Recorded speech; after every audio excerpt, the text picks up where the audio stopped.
ఆ ఇద్దరు నేతలు తెలుగుదేశం పార్టీలో ఒక వెలుగు వెలిగారు. ఎన్నో కీలక పదవులు అనుభవించారు. కానీ అనుకోని రీతిలో వైఎస్ఆర్ కాంగ్రెస్ పార్టీలో చేరారు. కానీ అక్కడ కూడా అనుకున్నంత సక్సెస్ కాలేకపోయారు.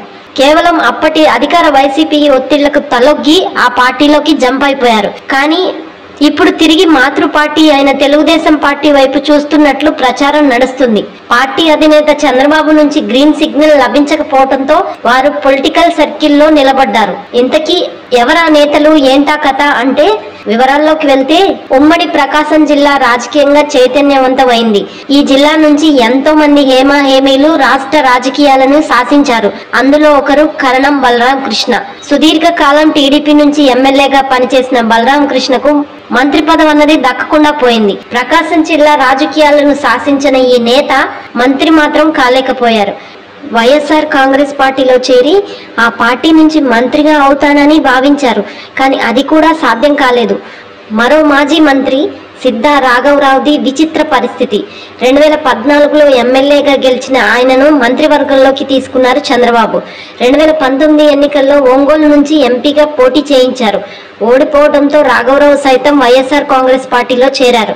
కేవలం వ్యాపారాలపై ఒత్తిళ్లు పెరగడంతోనే వీరిద్దరూ వైసీపీలో చేరినట్లు ఒక ప్రచారం ఉంది. అయితే ఇప్పుడు తిరిగి టీడీపీలో చేరేందుకు వీరిద్దరూ సిద్ధంగా ఉన్నట్లు సమాచారం. అయితే కరణం బలరాం విషయంలో టీడీపీ నుంచి అనేక అభ్యంతరాలు ఉన్నాయి. ఎందుకంటే చీరాల నుంచి టికెట్ ఇచ్చారు చంద్రబాబు. గెలిచిన తర్వాత పార్టీ కిష్ట సమయంలో ఉండగా గుడ్ బై చెప్పారు కరణం బలరాం. అందుకే ఎట్టి పరిస్థితుల్లోనూ కరణం బలరాంను పార్టీలో చేర్చుకోవద్దని చంద్రబాబుపై టీడీపీ శ్రేణులు ఒత్తిడి ఉంది. దీంతో చంద్రబాబు సైతం కరణం బలరాం విషయంలో ముఖం మీద చెప్పినట్లు సమాచారం. అయితే ఆయనను జనసేనలో చేర్పించేందుకు మాజీ మంత్రి బాలినేని శ్రీనివాసరెడ్డి పావులు కదుతున్నట్టు తెలుస్తుంది.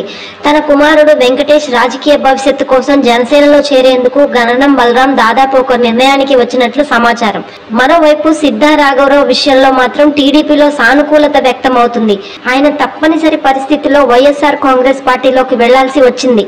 వాస్తవానికి రాఘవరావుకి అరుదైన అవకాశం ఇచ్చారు చంద్రబాబు. 2014లో గెలవడంతో తన మంత్రివర్గంలో తీసుకున్నారు. 2019లో ఎంపీగా కూడా పోటీ చేశారు రాఘవరావు. అయితే ఆయనకు గ్రనైట్ తో పాటు ఇతర వ్యాపారాలు ఉన్నాయి.